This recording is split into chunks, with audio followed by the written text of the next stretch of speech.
Kendall, when you guys have a game like that where it just nothing seemed to go right, what's a practice like on Sunday when you guys get back together? What's sort of the mood at something like that? It's not too good of a mood. Everybody's still down, but we know we get another opportunity to get better, and we just got to look forward to the next week. How much do you guys think about that bowl streak, which is now very much in jeopardy, and how important is it to you to not be kind of the team that loses that? I mean, right now, we don't think about it too much. We're just going on to the next week. And, as long as we take it 1 week at a time, then, I'm pretty sure we can reach that bowl game. Kendall, when you guys went back and looked at the film and just everything you guys have done over the last couple of days, is kind of the issues that happened on Thursday, how fixable do you feel like those are defensively overall and even just with the secondary?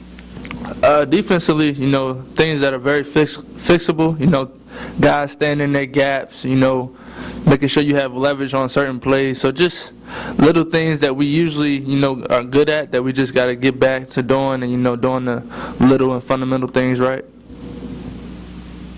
I know you've only been here 2 years, but you've been around this program for years. What's the state of the program right now at 4-4 and just obviously the past couple years haven't gone as sort of this program's used to? How would you evaluate where this program's at? I definitely think we're still a good program. Any team we go against, any team we face, they know that we're going to bring our best game and things like that. Things haven't gone our way, but we definitely have the talent, have the coaches and things like that. We just got to figure out a way to bring everything together. Are you at all, how would you describe your take on this season as you sit here at this point? Are you surprised? How would you look at the season right now? How would you describe it? I wouldn't say surprised. I would say more just like, a little bit upset, just knowing that, we could have done better on our side of the field. We just could have done better, put ourselves in better situations. And I think the worst part about it is just knowing that we had the talent to be successful and, to be coming up short so many games, it's a little bit upsetting. Kendall, how big are the couple extra days in between, that Miami game and Boston College to kind of, I guess, clear your head and kind of get you guys, back on track? They're important. I would say mainly just, being able to get those extra days of filming. It kind of stops you from thinking about the Miami game and you just get right into Boston College week. So, being able to get into the film room with the coaches, Coach Gray definitely helped us a lot. Kendall, this is another physical team. You guys are physical offense you're going to face. What can you sort of take from what's sort of gone wrong these past 2 weeks going against kind of a similar style that you can maybe improve in this game? Just knowing that we got to be exact, knowing that, if we're not reading the right keys and, fitting our gaps right, then, big plays are going to happen. So just knowing that we got to be exact every play. Any other questions for Kendall? You guys don't usually have Thursday nights like the one you had against Miami. For your friends, family, what kind of reaction did you get from people after that game? You don't get too many negative reactions from friends and family. They just try to keep your head up. Tell you to look forward to the next game and things like that. And I don't think anyone probably gets negative feedback from friends and family. Did you talk to either of your brothers after that? After the game, I think I might have talked to Kyle. It was hard to talk to Corey just because he was in London. But I talked to Kyle. He said keep your head up. You're not always going to have a good game, things like that. This quarterback of theirs, you guys have had, a lot of quarterbacks have gained a lot of yards against you guys recently. Is there anything you guys do differently with him, you think, or anything? I'm just curious what the strategy is going against a guy who has racked up a lot of yards on the ground as a quarterback. This early in the week, I couldn't tell you. I'm sure if you talk to Coach Foster, Coach Wiles, or Coach Gray, they might have something they can tell you. But this early in the week, I personally don't know what the game plan is going to be. Anything else for Kendall? Okay, thank you very much. Marshawn, it seemed like when you guys came out of halftime, you had much more success moving the ball. You had a couple long drives. Obviously, some of those ended with fumbles. But what led you to have more success in the second half than you guys did in the first half? We ran the ball a lot more than we did in the first half. And I feel like the line started getting a little bit more physical. And I give it to the line, really.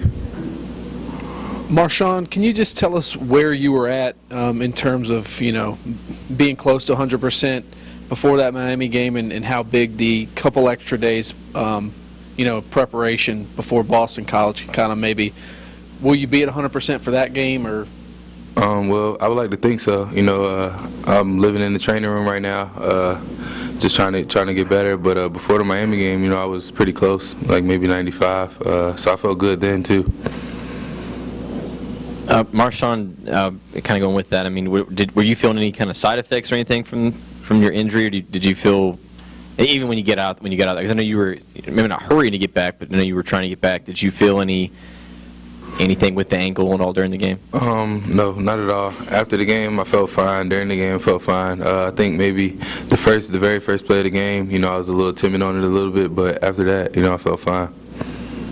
Mike, can you just, do you guys think about, feel any pressure in terms of the bowl streak and continuing that? Is it something you guys ever talk about? Well, I mean, it goes without saying. It's just something that we know we would like to keep up. Not really too much pressure, but we have to keep fighting and try to make it to a bowl.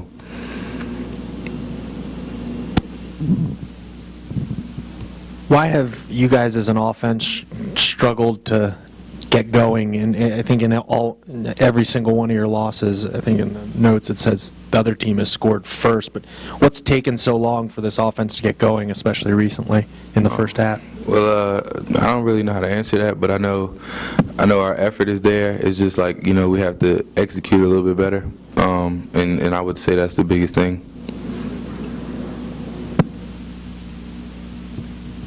Other questions for Marshawn?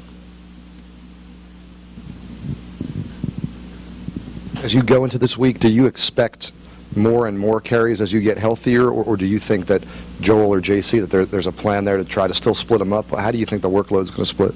I have no idea. You'd have to ask Coach about that. But either way, we still have to get the run game going, no matter who's back there. So just whoever's back there, we have to run hard. Is there a number that you feel comfortable with, or would be too much for carries in a game? It doesn't really matter to me. Either way, whether it's a lot or a little, I'm gonna run each carry like it's my last. You were asked generally about the inefficiency of the offense. You've had a chance to run behind this offensive line. You've had a chance to sit out and watch the running game. Have you been able to sort of diagnose something that's been more inconsistent than anything else with this running game all season long, either from an offensive line or backfield standpoint? I really can't answer that one either. It would just be really execution amongst all of us as far as backs and line. We just have to execute better. Marshawn, at this point in this season, I know, going into every season, everybody has high hopes and expect to be at a certain place in the season. At this point in the season, when you look back at where we're at as the Hokie team, what's your assessment? How do you feel about the season itself? Well, like you said, everybody comes into the season thinking they're going undefeated. So, just the way right now, pretty much we just have to keep fighting just to finish out the season strong. Marshawn, you guys have been pretty good about protecting the ball until this game and had 3 fumbles in this third quarter there. Did you get a chance to see on film kind of what happened there, and did you have any way to diagnose that after the fact? With mine, it was like he got in there with me and we were kind of fighting for the ball, and I felt I was down, but he squirted out with the ball and they gave it to him. And then with Joel and Rome's fumble, they just put their helmet on the ball. Like, it was just like a good tackle, good play by them. Any other questions for Marshawn? What would you say the identity of this offense is, or what would you want the identity to be? Well, I'm a running back, so I want us to run the ball. But that's a tough question to answer. I really don't know what to say.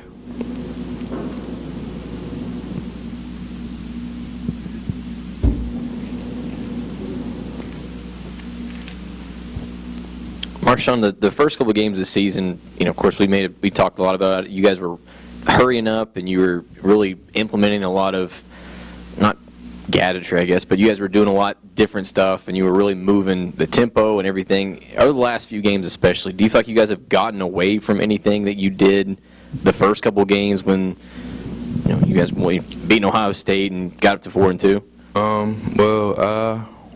I don't know. I don't think we did. I think we're pretty much doing the same thing. It just goes back again to our execution. Any other questions for Marshawn? Okay, thank you very much. For watch. It's extremely important. I've been to the good bowls. I've been to the less noticeable bowls, and I want to end this year at a bowl game, regardless of where it's at or how we're doing, because that streak, I believe that's important to us as a team, the coaches, and all of our fans out there that are watching us. You sort of alluded to it. You've seen this program. It's some of its highs and now obviously some of its lows in recent memory. Where is this program at? I mean, there's a lot of fan angst. What would be your message to the masses, given what's happened the last couple weeks? Stick behind us, man. We're giving the effort. It's going to click, and it's going to be amazing when it does. It's going to be a good time when it does. I know it hasn't been all that great so far, but stick with us out there, because we really appreciate y'all support, and we need it at this point. With the back-to-back losses, and especially how the loss to Miami went down and being pretty close to a shutout, was that kind of a reality check, just of how bad things could be, and how's that kind of motivated you guys, with the extra days this week? It has been a reality check, and it's crazy that did happen, and we've had a few days off now since Thursday, and I think everybody's gone away from it, and they've let off any kind of steam they've had, and I hope, because I believe I'm ready to come back and work after these few days, and we're gonna do it, and we're gonna get this work done, and we're gonna put all of our effort into it as we've been all year. You said when it clicks, you think it's going to be amazing. What's preventing this from clicking right now? What's just not quite hitting right now? I'll be honest. I've talked to our seniors. I've talked to all my close friends on the team, and I can't put my finger on it. I don't know what's going on. It just seems like something's not there. Something's not right now, and I know it's going to happen. There's never a doubt in my mind that it's not going to happen, and that's how I am. That's how I tell all my teammates. You've got to go into each day without a single doubt that we're going to lose that day, and I think everybody's buying in, everybody's believing that, and it's going to happen. It definitely is. Hey, David, you mentioned the fans and wanting them to stick with you. Do you guys listen to some of that outside noise? Do you read message boards? Do you listen to the national media? How difficult is it to kind of tune out some of that stuff? I can't speak for every player in the team, but I know I don't really pay attention to the media as what they say, but I know I can see all the fans on game days and just walking around, and I see how happy or how excited they are to be there to watch a game, and it means a lot that they're there. And I know everybody on the team believes that too, because without the fans, it would just pretty much be an extremely hard practice on game days. The fans make the environment, and I believe that's what college football is all about. Just the fans being there and supporting your team, and just supporting everybody on the team right now. Looks like Wyatt may have had at least one missed assignment that resulted in a tackle in the backfield. How did he do otherwise from your guys' perspective? Did he have sort of a deer in the headlights look at the start of the game? I know he's played a little bit, but did he try to talk with you much or consult with you much during the game about what was going on? Oh, he's bought in. He's doing a lot better than he was. I think he's made tremendous strides. And throughout the whole game, he was talking to me like, David, like I saw this. Like he's adjusting to the game well. Our coach always talks about scout him as you go during the game, and he's done that. I don't believe he had any kind of deer in the headlights look. I think he's doing really well, and he's continuing to get better every day, and everybody sees it, and that's why he's getting more playing time, and he is doing well. He did pretty well on Saturday. I don't know how much you guys can hear when you're on the field, but there were some boos on Thursday night. I mean, do you guys hear that? And what do you think when you do hear something like that? I didn't hear it. I didn't hear it. I was told that there was, and when you're in the game, that stuff, you want to kind of silence that stuff out, because everybody needs to be focused on the game. And when big plays happen, you celebrate after the play, and when things don't go well, you hear it after the play. But during the play, you don't really hear much, and so it didn't really affect me at all. I didn't really notice until I was told after the game that it happened. Marshawn just said the difference between having some success running the ball in the third quarter versus the first half was just a difference in execution. Was there something you saw at halftime, or what adjustments did you make that allowed that execution to be better in the second half? I can put it all in the coaches. They've been great with adjusting during halftime, and they come in there and tell us what we're going to run and whatnot in the second half, and they've done a great job at adjusting each half in every game. And we came out with a new fire. I don't want to say we didn't have it during the first half, but it just seemed like we didn't have it. But when we came out, we knew that tempo needed to be risen a little bit, and we just needed to run the ball faster. And it's rough on a defense when an offense comes out and just keeps coming at you as fast as they can. And I believe when that happens, execution is upped a little bit, and it all puts itself together for the time being. You were at center this week. I imagine you were probably interacting with Brewer a little more than maybe you had in the past. Where's his head at? And obviously he started. It seemed that Ohio State game he played so well, and it seems like he hasn't been able to find that groove. Has he said anything to you guys? Do you sense he's 100% mentally and physically? I believe he is. I believe he's 100%. I don't like putting pressure on people's plate that I don't believe that there needs to be, and so I don't really speak to him about what's going on with his mindset or how he's doing physically. I try to keep the mood light with him and try to keep everybody's positive, just outlook on the day just more positive, and just try to keep everybody excited about keeping the season going and whatnot. Was he taking the first team reps on Sunday? Yeah. David, kind of going with Mark's question, with Michael, I mean, with him being the quarterback, I know he's going to get a brunt of the blame, fair or not, but is it an equal blame, or is that fair? I mean, is it fair at all that he's kind of taken a lot of the blame, I guess, for some of the struggles you guys have had? I believe when you're at a position with so many lights on you, you're always going to get the blame. And I mean, there's enough blame to go around. It's never just one person on a team that has all the blame or is the cause of so much negativity. And I don't think everybody should put as much blame on him as a player, just because it's everybody, and everybody can play better, and we will, and it's just how things are going right now that he's getting a lot of the blame for it. Any other questions for David?